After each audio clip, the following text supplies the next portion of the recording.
સુરતી લાલાઓનો અનોખો અંદાજ જોવા મળ્યો। ભારતના જીતની જાહેરાત થતાં સુરતના ભાગળચા રસ્તા પાસે સેંકડો લોકો એકઠા થઈ ગયા। હાથમાં તિરંગો લહેરાવી ભારત માતા કી જય અને વંદે માતરમના નાદ સાથે આખો વિસ્તાર ગુંજી ઉઠ્યો। સુરતી લાલાઓએ ફટાકડા ફોડી અને મીઠાઈ વહેંચીને દિવાળી જેવો માહોલ સર્જ્યો।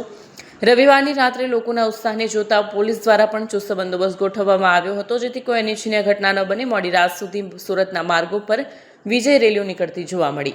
ભારત પાકિસ્તાનના ક્રિકેટ મેચમાં ભારતના બહુ મોટી જીત હાંસલ થયા પછી આ ભાગળ રસ્તામાં બહુ મોટા સંખ્યામાં લોક ઉજવણી કરવા માટે એકઠા થયું અને ભાગળ રસ્તાથી લઈને ચોક રસ્તા સુધી બહુ મોટા પ્રમાણમાં લોક હાજર હતા અને આ પ્રકારની જે ભીડમાં ટ્રાફિકના વ્યવસ્થા જળવાઈ રહે અને લોકો શાંતિ અને સુરક્ષા રીતે ભારતના જીત ઉજવે તે માટે પોલીસના મોટા સંખ્યામાં આ વિસ્તાર ઉપર હાજર છે।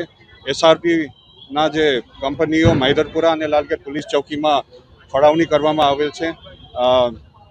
આના ઉપરાંત ક્રાઇમ બ્રાન્ચ અને SOG અને સ્પેશિયલાઇઝ બ્રાન્ચ જેટલા પણ છે અને હેડક્વાર્ટરથી પૂરતા પ્રમાણમાં આ વિસ્તારમાં ફોર્સ તૈનાત છે અને આ પાવન અવસર પર તમામ સુરતીઓને મારું તરફથી શુભકામનાઓ પઠાવું છું।